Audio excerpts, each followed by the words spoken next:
बहुत लोग इंडिया के अंदर ई कॉमर्स करते हैं और अमेज़ॉन एफबीए भी करते हैं, फ्लिपकार्ट पे भी सेल करते हैं और भी प्लेटफॉर्म पर सेल करते हैं। लेकिन वो सबसे बड़ी गलती ये करते हैं, कोई भी प्रोडक्ट को देख लेते हैं जो अच्छा सेल हो रहा है, उसी को उठा के डाल देते हैं अपने प्लेटफॉर्म पर और सोचते हैं कि उसकी अच्छी सेल आएगी और फिर उसको सेल करने के लिए वो ट्राई करते हैं। तो अगर आपने गलत कैटेगरी चुन ली तो आप कितना भी अच्छा प्रोडक्ट ले आइए, हमेशा आपको उसमें डिसएडवांटेज देखने को मिल जाएंगे। तो आपको जो भी ई कॉमर्स की प्रॉब्लम्स हैं वो आना चालू हो जाएंगी, तो आपको उसमें लॉस भी हो सकता है। आपको इन बातों का ध्यान रखना है, हमेशा आपको कैटेगरी बेस पर ही अपने प्रोडक्ट को सेल करना है। तो इस वीडियो में मैं आपको 5 कैटेगरी ऐसी बताने वाला हूँ, अगर आप ई कॉमर्स के अंदर आना चाहते हो या पहले से सेल करते हो तो आपको उन कैटेगरी को सेल करना चाहिए, जिससे कि आप एक प्रॉफिटेबल बिजनेस ला सकते हो। और आपको ऐसी 5 कैटेगरी बताऊंगा जिनको आपको अवॉइड करना चाहिए, जिनमें अगर आप जाते हो तो हमेशा आपको लॉसेस होंगे ही। तो आपको मैं बताऊंगा कि आपको कौन सी कैटेगरी अवॉइड करना चाहिए, कौन सी सेल करना चाहिए, तो इस वीडियो में हम सब कुछ देखेंगे।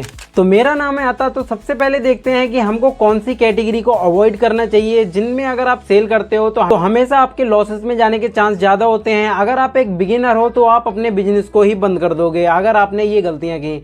तो सबसे पहली कैटेगरी होती है हमारी इलेक्ट्रॉनिक्स। तो इलेक्ट्रॉनिक्स के अंदर आपको कभी भी नहीं जाना चाहिए अगर आप एक बिगिनर हो या पहले से भी सेल कर रहे हो। तो अगर आप ये सोचते हो इसमें बहुत ज़्यादा डिमांड है तो मैं इलेक्ट्रॉनिक कैटेगरी में सेल करने लगता हूं, तो हमेशा आपको इसमें क्या देखने को मिलता है, इसमें आपको हमेशा वारंटी देना पड़ती है अपने कस्टमर को।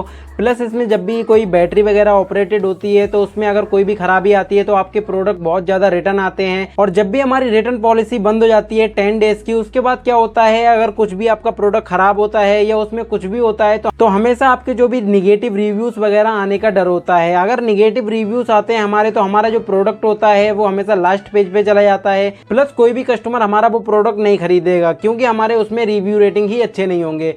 तो अगर आप एक बिगिनर हो तो हमेशा आपको इलेक्ट्रॉनिक जो भी प्रोडक्ट होते हैं उनको अवॉइड करना है। नंबर 2 कैटेगरी हमारी होती है ग्रोसरी एंड फूड। तो आपको हमेशा ग्रोसरी और फूड को कभी भी सेल नहीं करना है। जब भी आप अमेज़ॉन पे सेल करते हो या किसी भी ई कॉमर्स प्लेटफॉर्म पे सेल करते हो तो आपको ये कैटेगरी क्यों नहीं सेल करना चाहिए, क्योंकि इसमें हमेशा एक्सपायरी डेट होती है। अगर आप इसको करते हो तो इसमें आपको एक्सपायरी डेट डालना पड़ती है। अगर आपका जो भी प्रोडक्ट होता है अगर सेल नहीं होता है तो हमेशा वो एक्सपायर हो जाएगा। जब भी अगर वो एक्सपायर हो जाता है तो हमेशा आपको लॉसेस होते हैं। तो आपको फूड वगैरह ऐसा कुछ भी सेल नहीं करना है जो बहुत ही रिस्क वाला काम होता है। तो ग्रोसरी हो गया या फूड हो गया, इसमें आपको कभी भी सेल नहीं करना है क्योंकि आपका इसमें स्टोरेज वगैरह भी रहता है। प्लस आपका अगर माल ख़राब हो जाता है तो इसमें कोई भी आपका रीएम्बर्समेंट नहीं होता है, क्योंकि ग्रोसरी वगैरह ऐसी चीज़ है जिसकी एक्सपायरी मेन होती है। और यही नंबर 3 आ जाता है बल्कि प्रोडक्ट। तो अगर मैं आपको उसका क्राइटेरिया बताऊं, एक शू बॉक्स से ज़्यादा बड़ा नहीं होना चाहिए और वो हमेशा 1 kg के अंदर होना चाहिए। अगर आप कोई भी प्रोडक्ट सेल कर रहे हो अगर वो 1 kg से ऊपर है तो हमेशा चांसेस होंगे कि उसकी डिलीवरी फीस होती है वो भी ज़्यादा लगती है। अगर आप उसको इंपोर्ट कराते हो तो वहाँ से इंपोर्ट ड्यूटीज़ भी आपकी ज़्यादा लगेंगी और आपका जो भी सारे चार्जेस होते हैं, स्टोरेज फीस होती है, प्लस आप अगर इन चार्जेस को अगर जोड़ते हो तो ये इतने ज़्यादा हो जाते हैं कि आपका प्रॉफिट मार्जिन बिल्कुल ख़त्म हो जाता है। तो हमेशा आपको एक बल्कि प्रोडक्ट को सेल नहीं करना है, हमेशा आपको वही प्रोडक्ट सेल करना है जो 1 kg या 500 ग्राम्स के अंदर हो, और वो इतना बड़ा नहीं होना चाहिए जो शू बॉक्स साइज से बड़ा हो। और यही नंबर 4 आ जाता है हमारे फ्रेजाइल प्रोडक्ट। तो अगर आप कोई भी कैटेगरी में सेल कर रहे हो तो हमेशा आपको फ्रेजाइल प्रोडक्ट सेल नहीं करना है, जो भी टूटने वाला प्रोडक्ट होता है। अगर आप कांच वगैरह का आइटम कोई भी सेल करते हो, जैसे गिलास में आता है, या कोई भी ऐसा प्रोडक्ट है जो गिरते ही टूट जाता है या कुछ भी उसमें ख़राब हो जाता है, तो वो प्रोडक्ट हमेशा आपको अवॉइड करने हैं। जैसे गिलास हो गया, सेरेमिक हो गया, मिरर हो गया, ये चीज़ें कैसी होती हैं जो गिरते ही टूट जाती हैं। तो जब भी उनका इंपोर्ट होता है तो उसमें भी प्रॉब्लम होती है। अगर आपके कोई भी ख़राब प्रोडक्ट आता है तो उसके जिम्मेदार आप खुद ही होते हैं, क्योंकि वो फ्रेजाइल प्रोडक्ट होता है। आप शिपिंग वगैरह कराते हो तो या रिटर्न वगैरह में तो हमेशा वो आपका टूटता ही है। तो जब भी वो टूटता है तो जो भी आपका रीएम्बर्समेंट होता तो है, लेकिन बहुत सारे ऐसे प्रोडक्ट होते हैं जिसका अमेज़ॉन रीएम्बर्समेंट नहीं कर पाता है, तो आप हमेशा लॉसेस में जा सकते हो। तो हमेशा आपको जो भी फ्रेजाइल प्रोडक्ट होते हैं, जो टूटने फूटने वाले होते हैं, आपको उनको कभी भी सेल नहीं करना है। और यहीं पर नंबर 5 होती है हमारी क्लॉथिंग कैटेगरी। अब क्लॉथिंग कैटेगरी एक ऐसी है जिसमें बहुत ज़्यादा रिटर्न होता है। जब भी मैंने ई कॉमर्स चालू किया था तो मैंने क्लॉथिंग कैटेगरी से ही चालू किया था। तो उस टाइम पर मुझे इतना नॉलेज नहीं था कि मुझे किस कैटेगरी में सेल करना चाहिए या नहीं करना चाहिए। तो मैंने क्या किया, मैं देख रहा था कि मेरे जानने वाले थे एक, वो क्लॉथिंग कैटेगरी में ही सेल करते थे, अपने ट्रैक पैंट वगैरह ये सब कुछ सेल करते थे। तो मैंने क्या किया, मैंने सेम उनको ही फॉलो किया। मैंने ट्रैक पैंट वगैरह बनवाए और मैंने अमेज़ॉन पे सेल करना उनको चालू कर दिया। तो बाद में क्या देखा मैंने, उस पर PPC भी ज़्यादा इन्वेस्ट हो रहा था, क्योंकि मेरे कॉम्पिटिटर बहुत ज़्यादा है, क्योंकि इसमें कंपटीशन बहुत ज़्यादा है क्लॉथिंग कैटेगरी में। इसमें जो भी बड़े बड़े ब्रांड हैं वो डोमिनेटेड हैं। मेन हमारा यहाँ पर पूमा हो गया या बड़े बड़े जो भी ब्रांड हैं वो उन्होंने पूरा कैप्चर करके बैठे हैं मार्केट को। और प्लस इसमें क्या होता है, जब भी आपका प्रोडक्ट कस्टमर के पास जाता है तो वो लोग इसको रिटर्न बहुत करते हैं, क्योंकि इसमें साइजेस इशू बहुत आते हैं। अगर आपके प्रोडक्ट का धागा भी निकला है या कहीं से फटा हुआ है तो उसको वो बिल्कुल रिटर्न कर देते हैं। तो जब भी आपके ज़्यादा रिटर्न बढ़ जाते हैं तो हमेशा आपके निगेटिव रिव्यूज़ भी बढ़ जाते हैं। तो क्लॉथिंग कैटेगरी में सर्वाइव करना बहुत ही मुश्किल हो जाता है। तो मैं अगर आपको बताऊं, आपको क्लॉथिंग कैटेगरी को बिल्कुल अवॉइड करना चाहिए। अगर आप बिगिनर हो, अगर आप एक न्यू सेलर हो और अगर आप एक पुराने सेलर भी हो, तब भी आपको क्लॉथिंग कैटेगरी को अवॉइड करना चाहिए, क्योंकि क्लॉथिंग कैटेगरी एक ऐसी है जो बहुत ही रिस्क वाली होती है। वो मैं आपको अपने एक्सपीरियंस से बता रहा हूँ। और यहीं पर मैं आपको एडिशनल बताना चाहूँगा कि आपको कभी भी वो कैटेगरी में भी नहीं जाना चाहिए जिन पे बड़े बड़े ब्रांड डोमिनेटेड हैं और आप उसमें सर्वाइव नहीं कर सकते हो। जैसे सप्लीमेंट हो गया, मेडिसिन हो गया, ये ऐसी कैटेगरी हैं जो बहुत ज़्यादा हाई रेगुलेटेड होती हैं, जिनमें आपको रेगुलेशंस की ज़रूरत पड़ती है, सर्टिफिकेट की ज़रूरत पड़ती है। अगर आप अपना प्रोडक्ट लिस्ट करते हो, अगर इसमें थोड़ी सी भी आपसे गलती होती है, अगर निगेटिव रिव्यूज़ आपके आते हैं तो आपकी लिस्टिंग को सस्पेंड कर दिया जाता है या बंद कर दिया जाता है। तो आपका इसमें अकाउंट इशू भी आ सकते हैं, आपका अकाउंट भी सस्पेंड हो सकता है। तो हमेशा आपको मेडिसिन हो गए या सप्लीमेंट्स हो गए, इनसे आपको दूरी रहना है, जो मैं आपको अपने एक्सपीरियंस से बता रहा हूँ। तो आपको ये कैटेगरी से दूरी रहना है। क्लॉथिंग हो गया प्लस सप्लीमेंट वगैरह हो गया, और मैंने पीछे जो भी आपको बताई, तो मैंने आपको कुछ ऐसी कैटेगरी बताई जिनको आप अवॉइड करना ही चाहिए। अगर आप इनको अवॉइड करते हो तो हमेशा आप एक अपना अच्छा बिजनेस लेकर आ सकते हो। तो अब मैं बताता हूँ आपको कौन सी कैटेगरी में सेल करना चाहिए। मेरे एक्सपीरियंस के हिसाब से भी मैं आपको बताऊंगा, और प्लस मैं आपको उनके बेनिफिट भी बताऊंगा कि आपको उनको क्यों सेल करना चाहिए। तो यहीं पर कैटेगरी नंबर 1 रहेगी हमारी होम एंड किचन। अगर आप न्यू सेलर हो या बिगिनर हो तो आप होम एंड किचन में आसानी से जा सकते हो, क्योंकि यहाँ पर हमको ऐसे ऐसे प्रोडक्ट मिलते हैं जो बहुत ही लाइट वेट भी होते हैं, प्लस यूज़फुल भी काफ़ी होते हैं, और जिनमें ज़्यादा फ्रेजाइल भी नहीं होता है, जो नॉन रिटर्नेबल भी होते हैं। काफ़ी ऐसे प्रोडक्ट होते हैं, तो आप होम एंड किचन में आसानी से जा सकते हो। होम एंड किचन प्रोडक्ट एक ऐसे होते हैं जिनकी डिमांड हमेशा हाई रहती है, क्योंकि होम के अप्लाइंसेस जो भी होते हैं, ये जो भी किचन के अप्लाइंसेस होते हैं, उनकी लोगों को ज़रूरत पड़ती रहती है। तो उनकी हाई डिमांड होती है हमेशा, और लोग उनको बाय करते रहते हैं। और यही नंबर 2 कैटेगरी हमारी रहेगी बेबी प्रोडक्ट। बेबी प्रोडक्ट एक ऐसी चीज़ है जिसमें अगर हम ब्रांडिंग करते हैं, प्रॉपर वे में अगर डिफरेंशिएट करते हैं, तो यहाँ पर हम क्या कर सकते हैं, एक प्रीमियम कस्टमर को सर्व कर सकते हैं।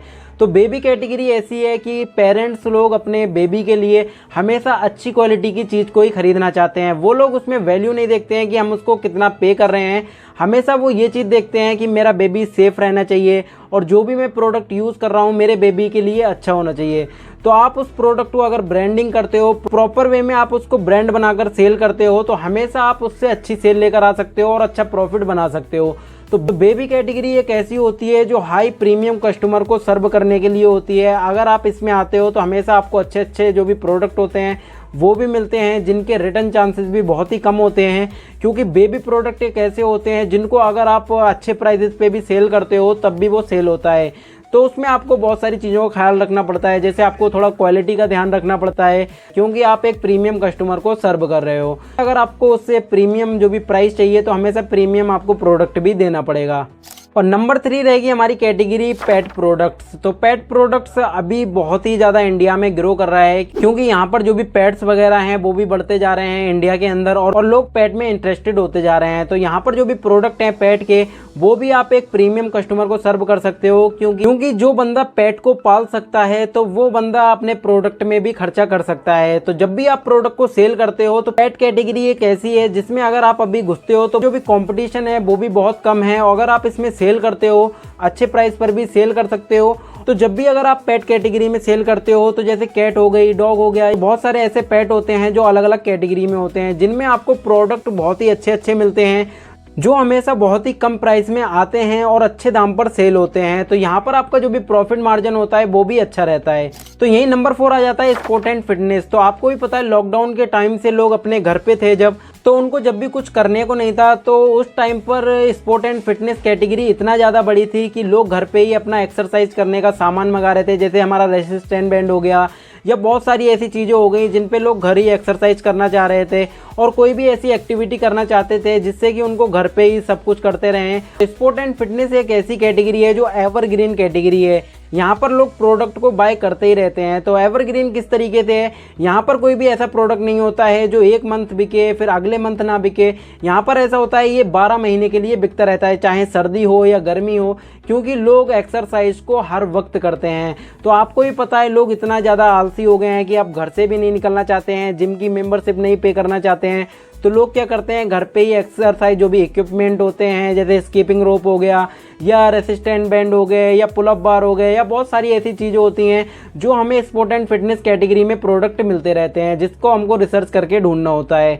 तो जो भी स्पोर्ट एंड फिटनेस कैटेगरी है वो बहुत ही ज़्यादा ग्रो कर रही है, तो हमेशा आपको स्पोर्ट एंड फिटनेस कैटेगरी के अंदर भी अपने प्रोडक्ट को रिसर्च करना चाहिए। यहाँ पर हमेशा आप क्या कर सकते हो, अपनी प्रॉपर ब्रांडिंग करके आप अच्छे प्राइस पे इसको सेल भी कर सकते हो, क्योंकि यहाँ पर लोग क्वालिटी को मांगते हैं। अगर आप उनको क्वालिटी सर्व करते हो तो वो आपको पे करने के लिए भी तैयार रहते हैं। और यही नंबर 5 रहेगी हमारी ऑफिस प्रोडक्ट। तो अगर आप ऑफिस प्रोडक्ट को सेल करते हो तो हमेशा वो सेल होंगे ही होंगे, क्योंकि आपको भी पता है कि इंडिया के अंदर लोग ऐसे हैं जो जॉब को आज कंसिडर कर रहे हैं। तो जो भी ऑफिस प्रोडक्ट होते हैं वो बहुत ही ज़्यादा सेल होते हैं, क्योंकि लोग क्या करते हैं जब भी अपने घर पे होते हैं, जब से वर्क फ्रॉम होम बढ़ा है तो आप ही समझ रहे हो लोगों ने घर पे ही अपने ऑफिस टाइप बना लिया है, जिसपे उनको ज़रूरत पड़ती रहती है जो भी उनको डॉक्यूमेंट्स रखने की या बहुत सारी चीज़ें ऐसी होती हैं जो ऑफिस प्रोडक्ट के अंदर आती हैं। अगर आप रिसर्च करते हो तो आपको पता चलता है कि ऑफिस प्रोडक्ट के अंदर कौन कौन से ऐसे प्रोडक्ट हैं जो हमको सेल करना चाहिए। तो ऑफिस प्रोडक्ट एक ऐसे होते हैं जिनकी एवरग्रीन डिमांड रहती है और वो सेल होते ही रहते हैं। तो अगर आप ई कॉमर्स के अंदर आ रहे हो तो हमेशा आप ये प्रोडक्ट को सेल कर सकते हो, जैसे ऑफिस प्रोडक्ट हो गया जिसके अंदर मल्टी कैटेगरी होती हैं। अगर आप उसमें रिसर्च करते हो तो आपको बहुत ही अच्छे अच्छे प्रोडक्ट मिलते हैं। तो ऑफिस प्रोडक्ट में हमेशा आपके पास ये एडवांटेज रहता है कि आप इसमें भी अच्छे प्राइस पे सेल कर सकते हो प्रॉपर ब्रांडिंग करके, और आप बहुत ही कम प्राइस पे उसको बाय करके लाते हो और अपना अच्छे दाम पर सेल करते हो। तो देखो मैंने कुछ कैटेगरी आपको ऐसी बताई हैं जिनको आपको कभी भी सेल नहीं करना चाहिए, और कुछ कैटेगरी ऐसी बताई हैं जिनमें आपको सेल करना चाहिए, जो मेरी फेवरेट हैं। तो जब भी आप कोई कैटेगरी में अपना प्रोडक्ट सेल करने जा रहे हो तो हमेशा उसके क्राइटेरिया को देखकर आपको प्रोडक्ट को रिसर्च करना है। जो भी डिमांड हो गई प्लस उसका जो भी प्रॉफिट मार्जिन हो गया या उसका कंपटीशन हो गया, ये सब कुछ हमको चेक करना है, उसके बाद ही हमको प्रोडक्ट सेल करना है। उसमें ब्रांड डोमिनेशन ज़्यादा नहीं होना चाहिए, हमेशा आपको ये बातों का ध्यान रखना है। लेकिन मैंने आपको कुछ ऐसी कैटेगरी बताई हैं, अगर आप इन कैटेगरी में सेल करते हो तो हमेशा आप एक प्रॉफिट में ही रहोगे, क्योंकि ये कैटेगरी ऐसी है जिसके अंदर अभी इतना कंपटीशन भी नहीं है, डिमांड बहुत ज़्यादा है, और यहाँ पर आप अपने एक प्रीमियम कस्टमर को सर्व कर सकते हो, प्लस आप यहाँ पर एक अपने ब्रांड बिल्डिंग कर सकते हो।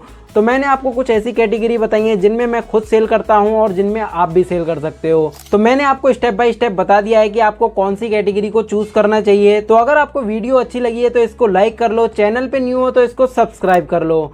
तो अगर आप ई कॉमर्स के अंदर नए हो, अगर आप Amazon FBA को सीखना चाहते हो तो मैंने आपके लिए एक फ्री ऑफ कॉस्ट बिल्कुल ई बुक लिखी है, जिसको आप इंग्लिश और इंग्लिश के अंदर दोनों के अंदर जाके पढ़ सकते हो। अगर आप स्टेप बाय स्टेप सीखना चाहते हो तो मेरे आप रिसोर्सेज को चेक कर सकते हो। तो मैंने आपको बता दिया है, तो फिर मैं मिलता हूँ अपनी अगली वीडियो में, तब तक के लिए टेक केयर।